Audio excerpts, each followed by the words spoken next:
Hi, I'm Sam. And I'm Andrew. And we're NB Board Gaming, and today we are taking a look at The Search for Lost Species, which is published by Renegade Games, designed by Ben Rossett and Matthew O'Malley. This game is 1 to 4 players and takes approximately 60 to 75 minutes. So Andrew is going to show us how to play, and then we'll be back for our final thoughts. Okay, so I've gone ahead and I've set up a game of Search for the Lost Species. And so your game might look a little bit like this. If you're using, this is the easier side of the board. On the other side of the board is the harder side, which is just a different configuration of island here.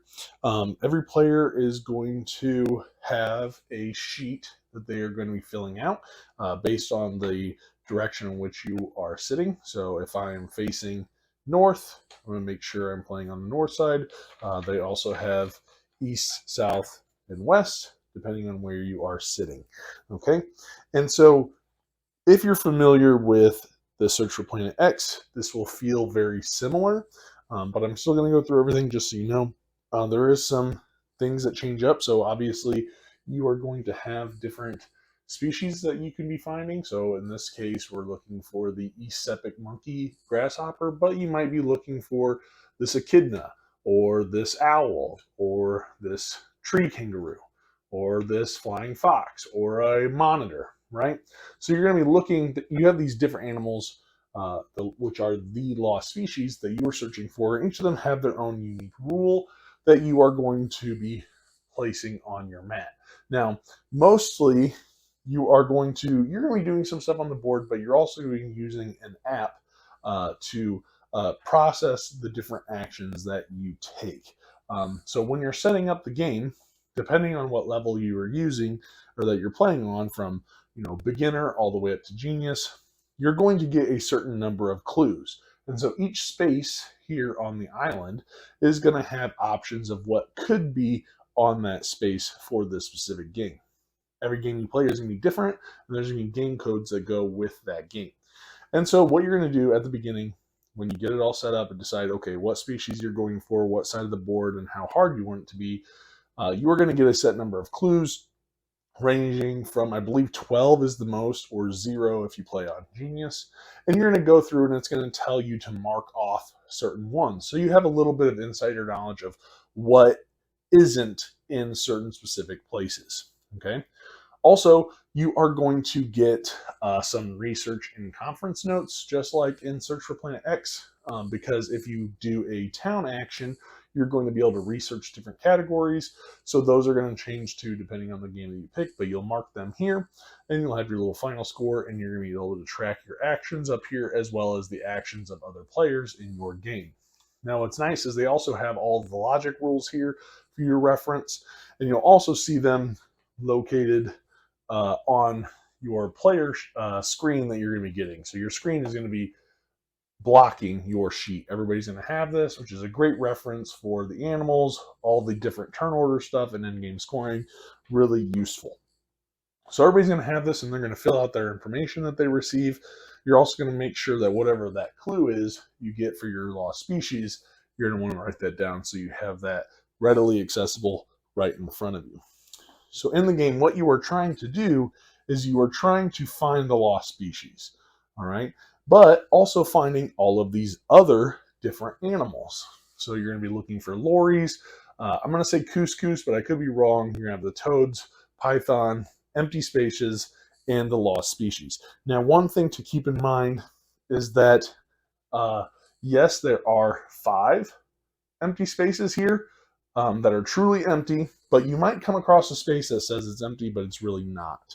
So if it says it appears that there's nothing here in the app, it could still hold the lost species. So that's the one rule that I think probably tripped us up when we first played Search for Planet X, and that rule still exists here in the lost species, to where if you're searching a certain location and it says it's empty, it could still hold the lost species. But I do like here that it does tell you how many of each you are looking for.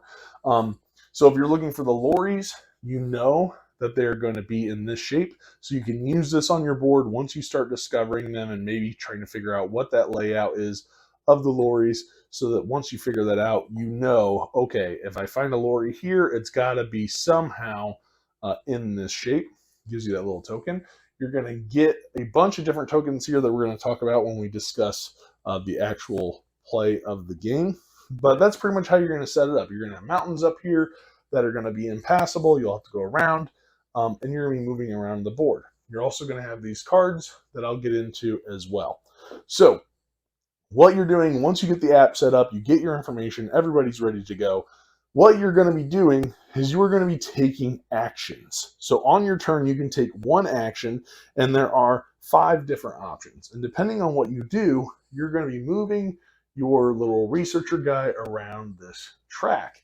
And first player will always be, or active player, I guess I should say, not necessarily the first player, but whoever is furthest back is going to be the next active player. So if I'm behind everybody else, I will go first because each action is going to use a certain amount of time. So let's talk about the first action. The first action is listed is a town action. So you have these, everybody starts with one of these little town tokens. And what you can do on your turn is you can move 1 to 3 spaces to a town. Now you have to have the town token in order to do it. So if I went 1, 2, 3 into the town, right? And I will then be able to spend my little town token. And what that allows me to do is that lets me choose a research card that's available here. And then also I can research one topic like I talked about here on your sheet. So you're going to have these different categories that you're going to be able to choose from for research as well as for conferences that we will talk about. Okay. Now doing a town action only requires 1 time. So you'll only move up 1 space. You can take any of these cards that are face up, or you can top deck it if you don't like. Now, I believe the cards are very different since I don't think this was available in Lost Search for Planet X. And so I'll show these a little bit about what you're going to be getting here. So the different cards that you're going to have available, you might have end game scoring cards. So like this card here is going to give you an extra point for every correct sighting that you have in a rainforest space. And we'll talk a little bit about that later. Here, this is a permanent ability. This is the only permanent ability that you're going to find in the deck. But the good news is that there are multiples of all of these cards. So if somebody gets this one, there's still going to be multiple copies. This one is going to affect your search by foot. So when we get into another action, this is actually going to reduce the cost to 2. It's originally 3. Here, this is going to be an instant research action. So what we're doing right now, when we're about to do the researching a topic, you're going to be immediately able to do a second research. And here you're going to have one-time use cards where it says that you can do a camera, place a camera action in the hills for only a cost of 2 time instead of the normal amount, which is a 4. So that's for camera traps.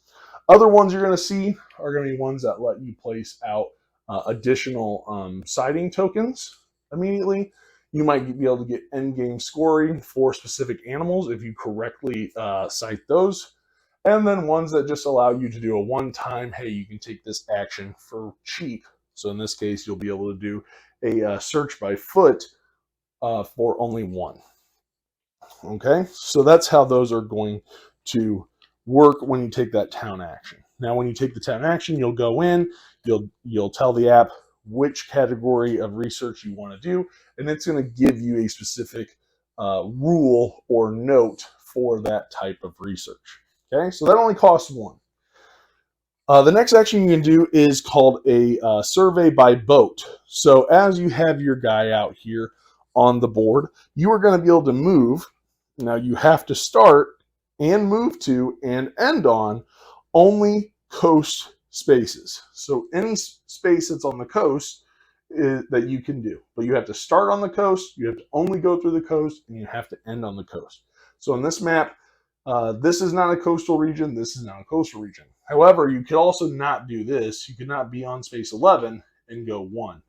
Okay? You have to go along the coast because think of it this way, you're on a boat in the water, right? Your boat isn't going to cross land. Even if you're in the swamp, doesn't matter. You have to stay along the coast. Yes, this is a coastal space, but you can't take a boat across land.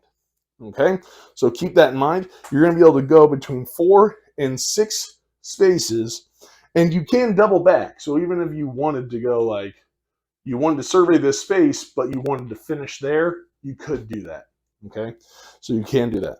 And then what you're going to do is on your app, you're going to say, I'm surveying by boat. You'll choose that selection. You will pick the tiles that you are, the spaces that you're searching.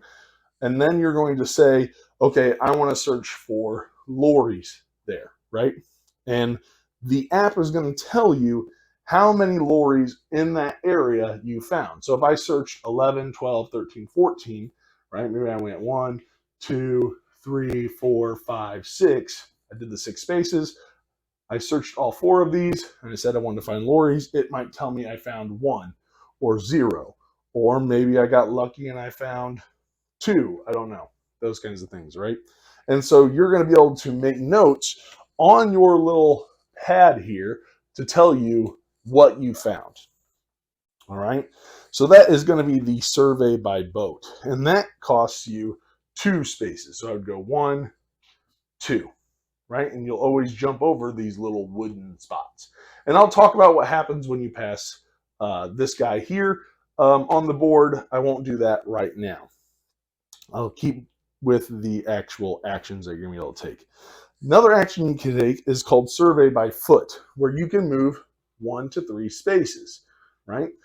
Now, you can't cross mountains. You'll have to go around them if you do want to be able to get through. They are impassable, all right? And that action is going to cost you 3 movement on the board, okay? And I'm going to keep this over here so I don't confuse anybody about, oh, well, you passed him. I'll explain that.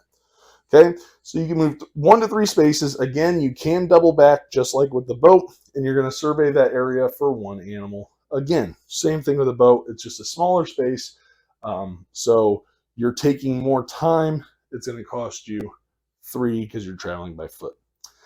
And like I said, there are cards that make it permanently only cost 2, or maybe it's a one-time use of it only costs 1 to perform that action. Okay, the next action you're able to take is called a camera action, or a camera trap, I should say. Everybody gets one of these little tokens here called a camera, and you are going to be able to place it. You can move, again, 1 to 3 spaces, so you don't have to place it where you're at when you take the action. You can move up to 3 spaces.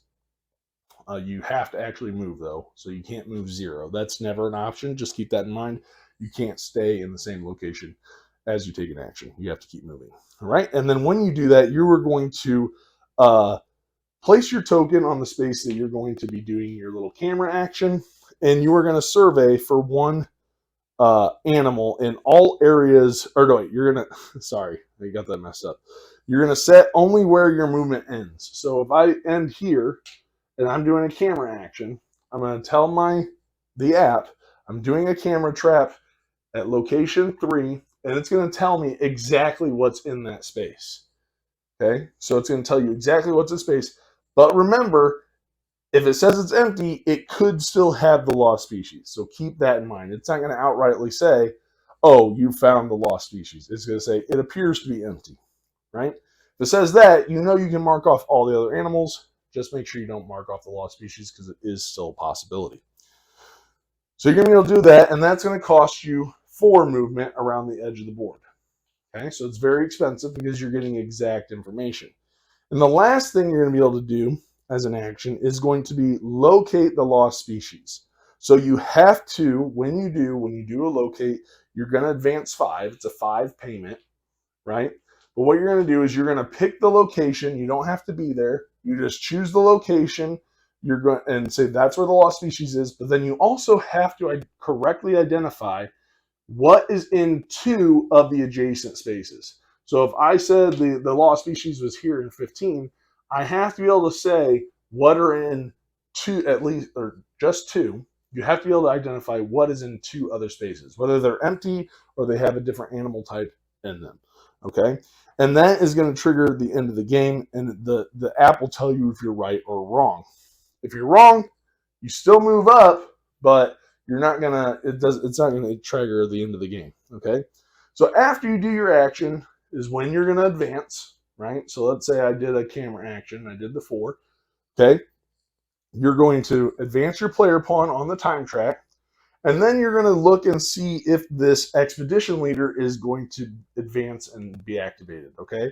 So if your expedition leader here is at the very end, like no players are behind him, then what's going to happen is he's going to move forward 1 space. Okay, so your expedition leader is here, and depending on the space that he's at, different things are going to happen. So there's a location here as well as over here. These are going to be for the different conferences. The start is technically over here, but since I'm standing on this side of the board, I'm using this as an example. Okay, so this is going to trigger a conference. So when you do that, any of these conference spaces, you're going to go into the app and you're going to mark which conference you're doing, 1 or 2. All right, and no matter how many times you go around the board, that information is going to stay the same. So conference 2 will always be the same information. Conference 1 will always be the same information. All right, and you're going to trigger that. Now, some spaces that he's going to be going to are going to have these little camera or house token or town tokens. At that point, if somebody had spent them, they're going to get them back. So that's how you're going to get your camera trap and how you're going to be able to continue doing research is once you get those tokens back. That will only happen when the expedition leader goes to those spaces. Okay? And then the other thing on these spaces that's going to be big are going to be these little binocular icons that you're going to see. And they're all a little bit different. They're going to have a specific number and token shape at the top, and then as well as a number and token space shape on the bottom. And what that means is it's going to be time to report and confirm sightings. So the other tokens that you're getting are going to be these sighting tokens, right? And you have enough to be able to identify every single animal. So there's 4 lories, you have 4 lorry tokens. So if you if you accidentally get one wrong, that token will be gone and you'll only be able to find 3. So you want to make sure that you have that information, or at least be very confident in that information of where you're going to place them. So during the report sightings, what you're going to do is you're going to look at the top number here. So in this case, it's going to be 5. And every player is going to have the option to place 0, 1, or 2 of these tokens out. And so what you're going to do is behind your screen, you're going to choose which sighting token you want. You're going to keep them face down. And you are going to choose, okay, do I want to do 1, 2, or 3? Because I think where they might be. Okay, everybody's going to take them in their hand.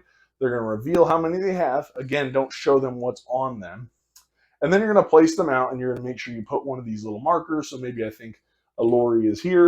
And I'm going to put every marker that was placed on that space for here is going to go under there. Okay, and they're going to stay there.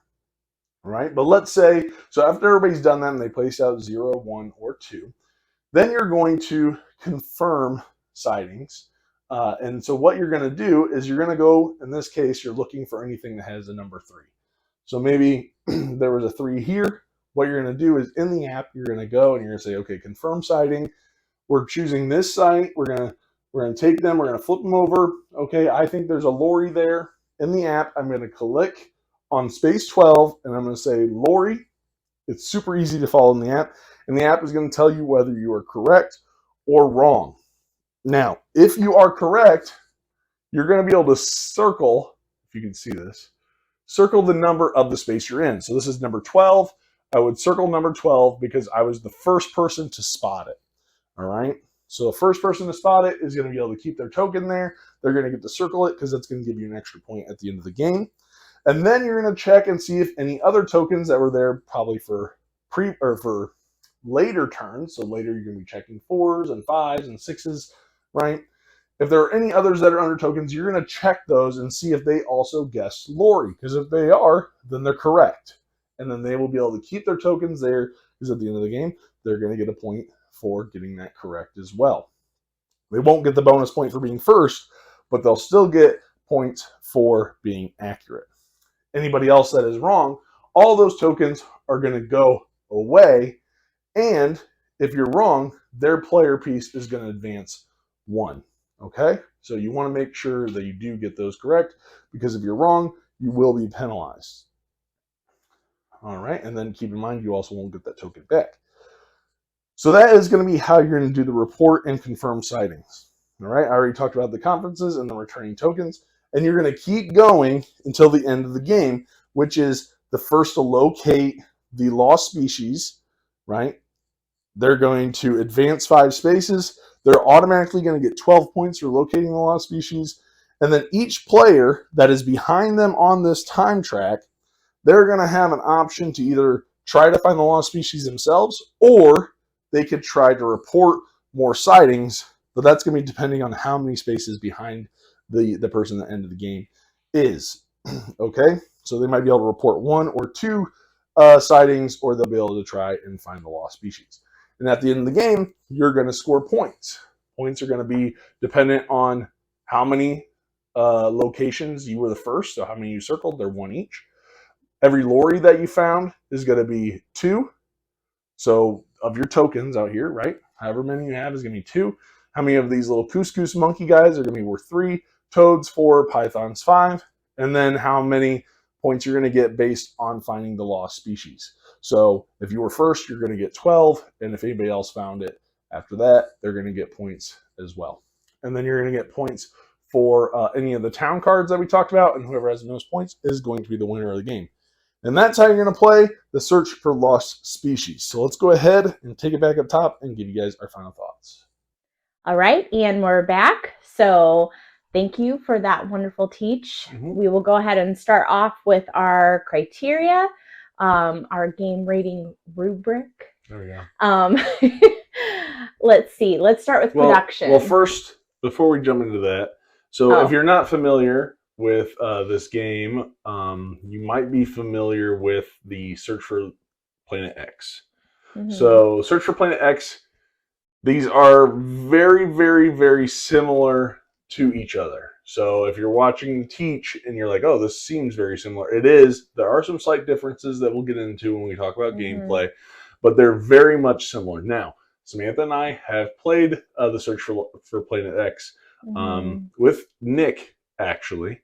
We only played it the one time, and just give you fair warning, we did not care for the game at all. I did not care for it at all, did not enjoy it that much. I thought it was okay, but I don't know if it was just a late at night type of game, and I didn't really care late for when it. we played. I just didn't find it a very appealing game. Yeah. So they put this new theme on it and made some little changes, and this kind of drew me in a little bit, so I backed it. It was essentially a pre-order on Kickstarter, but this was more appealing, and I was like, okay, I'll take a chance and see what we get, kind of thing. And so was able to get this. So let's go ahead and jump in now that you have that little bit of background. So with the production, all right, and I'm going to be comparing this a little bit to the Search for Planet X. I keep wanting to say Lost because of this. Search for the Lost Planet. No, that's not what it was. Okay, so production-wise, I like this production. I mean, the components are very simple, right? I like the app a lot better than the app of the Planet X one. I didn't care for the app. This one's much more bright and vibrant, and I don't think it's been like well over a year, I think, since we played the other one, maybe longer.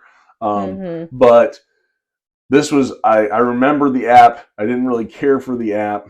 This app was easier to follow. I thought it was easier to follow, easier to use, and being able to decide what I was doing, right? Yeah.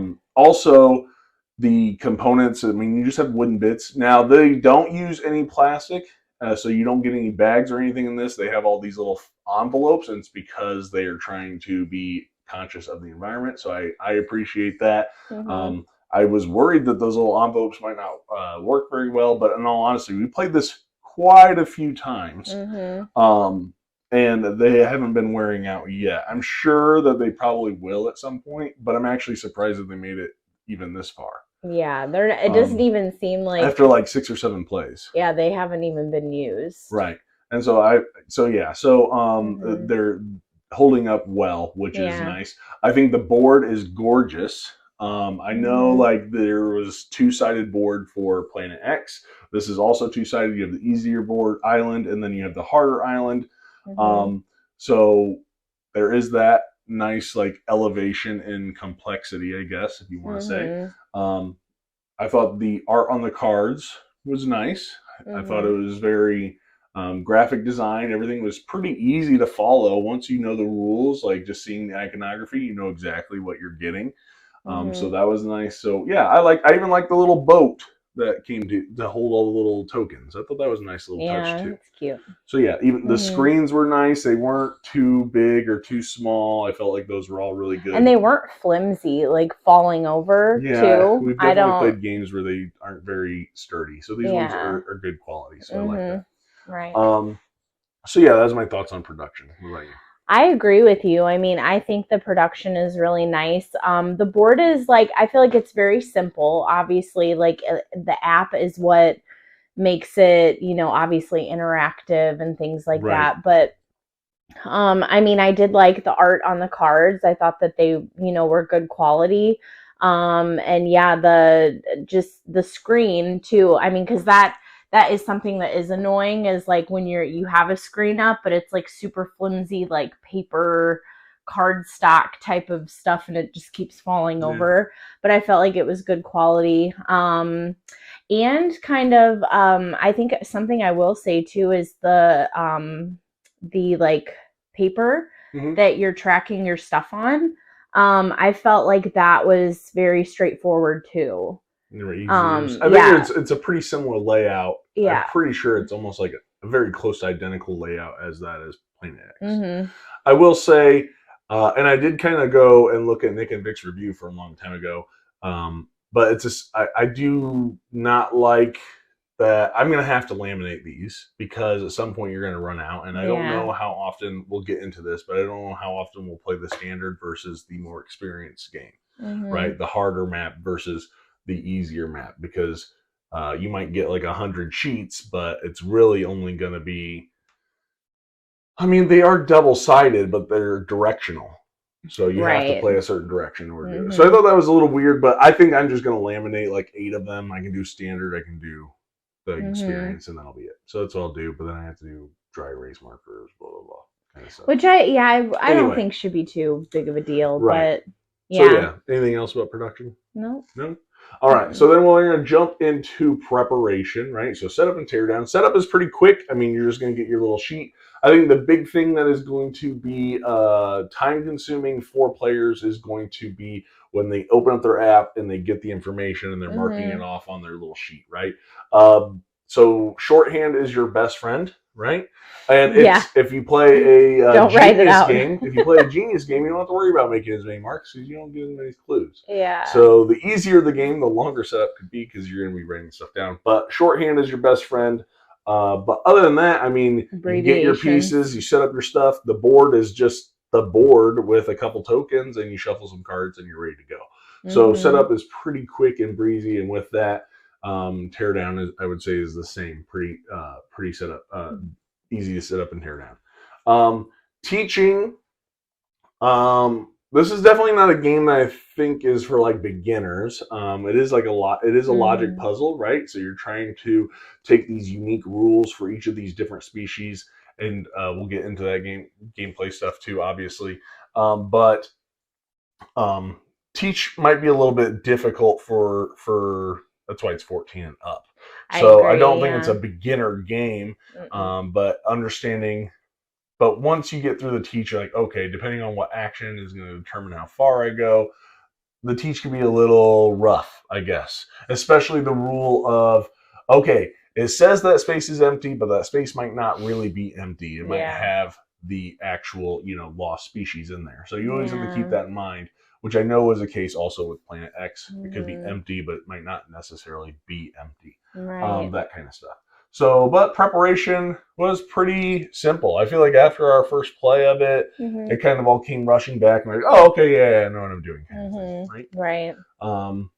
You don't really have a whole lot to talk about with preparation, I'm guessing, because you don't set up or tear down or do the teach. Well, I mean, I tear down. I help you tear it down. That's true. But I guess putting things in baggies. But they don't have baggies. Oh no, well, not for this one, I guess. Yeah. Yeah, like I will say, once you do play like your second time, it is like fast, right? With the app and like going through it, and because you're like double checking to make sure you're marking the right places and stuff. Right. But like you said, when the complexity goes up, you have less things that you have to mark, so you may only have 2 spaces or none. Right. And if you depending on if you want to do what, like expert. right, genius on the harder map, right? Yeah. So, and I think that's the thing too. Once you play that first game on your standard, so we're talking about obviously the teach still, but once you learn it, it's not like there's extra rules to play a genius game, right? A harder Mm-mm. version. It's the You same just get rules. less You just get clues. caught on. Yeah, it's just less stuff. Well, and the board Right? changes that kind of stuff. We Yeah. played the harder board. So Mm-hmm. yeah, so teaches. Once you get past that first play, I think then you'll be good. So Mm-hmm. not for beginners, I would say. Yeah. Yeah. Anyway, jumping into the next one, we're going to talk about gameplay. I'll let you talk first since I've been going first for the last couple. Okay. For gameplay, I feel like for me personally, it was just kind of like going around and like exploring to see what's in each area, Mm-hmm. right? And then you go to a town, and then you're like, okay, I want to get a card and have a special ability. And I feel like that was something that was really helpful, was having those cards. Something also helpful that I really liked in the game was being able to put out your camera and knowing, like, take a picture and like knowing exactly what's in that space. So that was helpful too. So I feel like with this, it's like a lot of process of elimination. Yeah. And you're using the clues that you have, but also the rules from the game to be like, okay, you know that all of the what are they called, the birds, Lorries. the lorries, that all the lorries are together, and that there's like a toad here, or there's a snake over here, like there's only one. And like, so you're I don't know, I feel like especially with the gameplay, you're really like using your imagination, because you're writing it on your board, like your side, but you're really trying to imagine like where these animals are and where the lost species could possibly be. So I felt like there was like a lot of that in the game. But yeah, I really liked, I thought like taking pictures and stuff, like setting up your camera in different places was cool. And then like the different abilities. Right. Yeah, I like the cards. It does differentiate. It makes you, especially if you get the Trailblazer Pathfinder or something like that, where your your search by walk is not as expensive to take, right? Right. I do like the gameplay more than Search for Planet X, because I feel like I am more focused on the board. I hated the board of Planet X because you only had this little section that you could search through, and it was just kind of clunky with the way it was turning, and it was weird. Like some spots, like so in this one, I'll say every single location has all 6 options, right? If I remember right, in Planet X, some spaces like might have comments, other ones comments weren't even like an option kind of thing, and that might have had to do with like the specific logic rules. I don't remember, but every single spot had potential to have any of these 6 items, right? And so that was nice, but I felt like I was focused on the board a little bit more, right? Because you had the mountains there, so you're looking at the mountains, and some of the rules might pertain to those mountains, so you're more focused a little bit on that board, right? I felt like it was more thematic, right? If I wanted to sail across the coast, it felt like I was, I'm going. And the further. mountains, like you can't go through the mountains; you have to go around the mountains. Right, everything has to be coastal. Yeah. Right? And so I liked that. I felt like that was thematic. I liked the cards, so it does make it's nice because okay, I'm gonna get this little added benefit. So maybe it's cheaper for me to put my camera out, or maybe it gives me extra bonus points at the end of the game, or maybe it gives me that permanent ability that makes my cost a little bit lower. So I do enjoy that. I thought that was really cool. I did, and then you go and you get your information, right? You have your town action, so you get the card, you get the research on and get that clue kind of thing. I did like that, in this one, it was, the lorries are in like a certain pattern. So they have that little shape that you can play around on your paper. And you're like, okay, it could be this, it could be that. I like the different rules between the different animals. Like you knew the python couldn't be next to the monkey guys, whatever the heck they're called. Right. Cusco. Cusco's New Groove, whatever. He's not a llama. So yeah, I like that. The theme I thought it felt very It thematic, did, right? yeah. Whereas I feel Mhm. like in Planet X, I was just kind of looking at my app or on your sheet, and like that was it. I didn't really pay attention too much to what was going on the board. This one, I felt like I was much more engaged with the board, which I Mhm. liked. Um, I was much more engaged with you moving around the board and where you were searching and what you were doing. So I thought Mhm. that was pretty good. As far as luck and strategy, I don't think there's any. The only luck is a specific card you might want might not pop up, or someone Mhm. else might get it. But there are multiples of every card, so I mean, you're gonna be there's a Yeah, possibility that there's it could very get it anyway. minimal So luck. so yeah, I thought it was pretty immersive. Mhm. I liked the way the app was working, and it just looked really nice. It had a very clean feel to it. Mhm. Um, so yeah, and I thought it felt streamlined. I mean, turns were pretty quick because I'm just like boom, boom, boom. I'm searching for this. You know, I'm taking notes. I'm always paying attention to your turn because I want to know what you're Mhm. doing, that kind of stuff. So I really liked the gameplay. So I was pleasantly surprised because I knew what I didn't like, but I was hoping, I don't know, maybe our It, game taste had changed over time too. So yeah, so that's gameplay. So then finally we'll jump into our return on investment based on the amount of money we spent on the game, which I don't think it was a super expensive game, probably like $50. I can't remember now, to be honest. mhm. So based on the amount of time it takes to set up, tear down, learn the game, and the cost of it, how did it meet, exceed, or fall short of your expectations? Which one?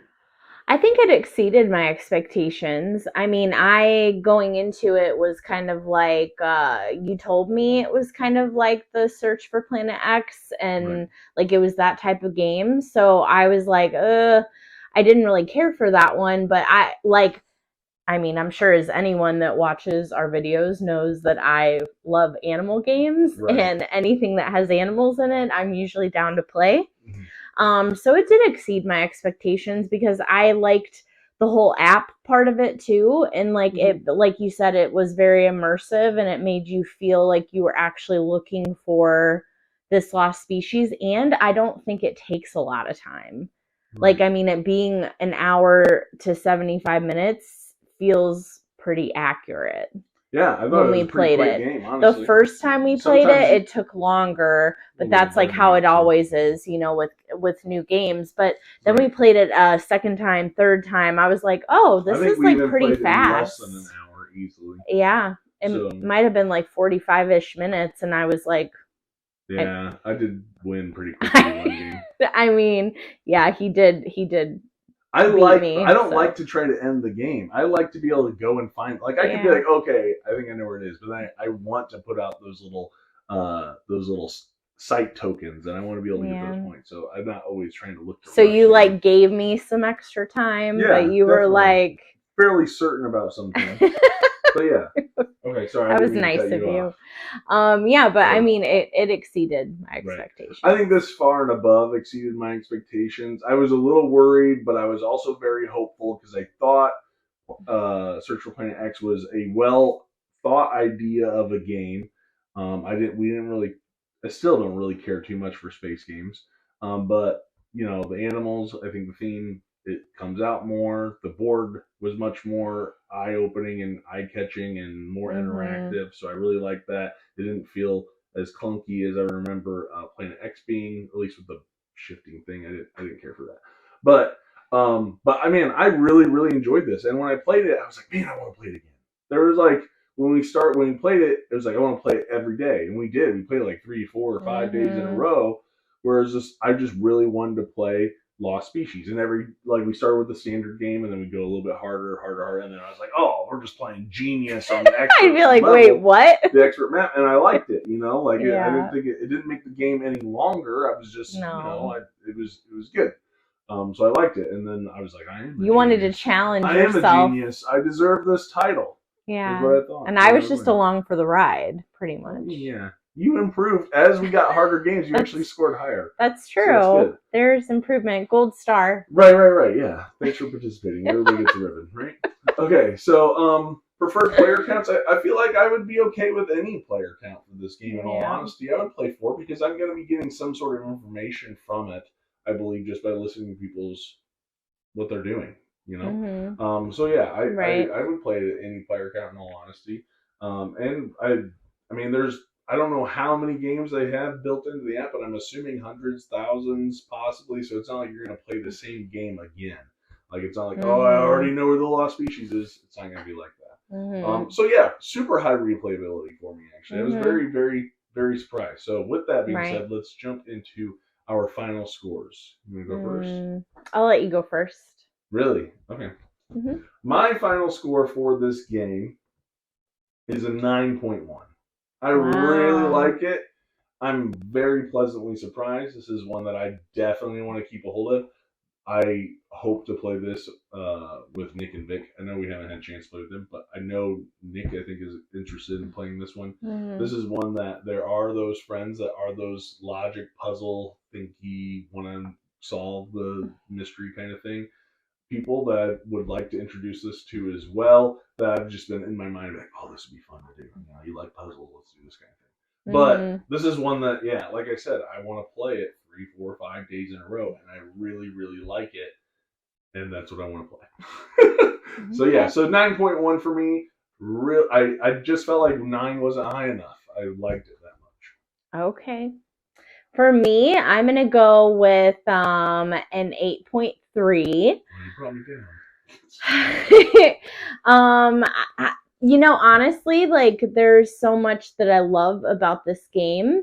For me, I'm not like a big puzzly person like that with games, but I think I still enjoyed it. So that's why I'm gonna give it an But you like 8.3.